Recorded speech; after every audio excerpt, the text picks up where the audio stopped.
সবাই বাবার সাথে হাটে যাচ্ছে, কিন্তু বাবা আমাকে বলছে আমি নাকি ছোট।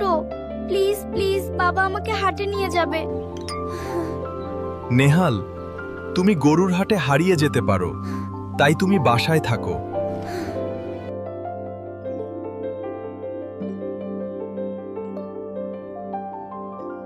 আরে বাচ্চাটা এত করে বলছে, নিয়ে যাও না ওকে সাথে করে। যাও, রেডি হয়ে নাও, তোমাকে নিয়েই হাটে যাব।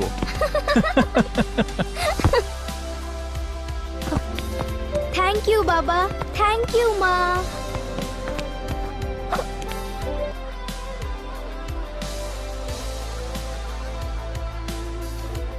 সাবধানে আমার হাত ধরে হাঁটো নেহাল, হাটে কিন্তু আজ অনেক ভিড়।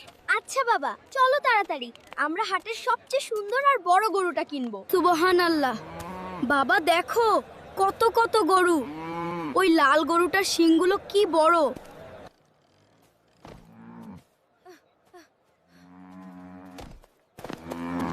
ভাগো, খেপা গরু গুঁতো দিতে আসছে। আরে ভাই, সরে দাঁড়ান সবাই, দেখেন এই হাটের সবচেয়ে বড় আর দামি গরু কিনেছি আমি। বাবা, ওই আঙ্কেলটা ওভাবে চিল্লাচ্ছে কেন?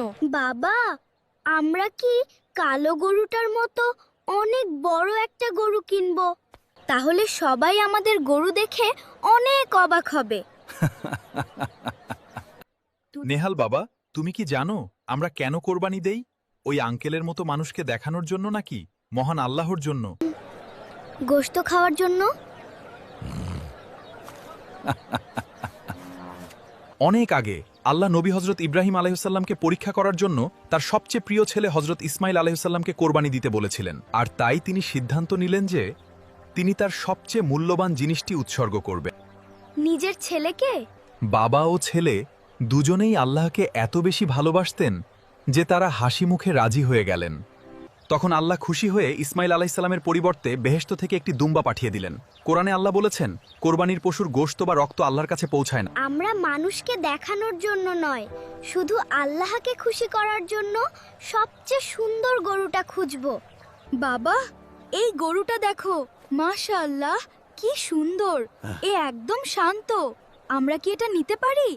মাশাআল্লাহ নেহাল, খুব সুন্দর কুরবানির গরু। ও ভাই, আপনার এই গরুটা আমরা নেব।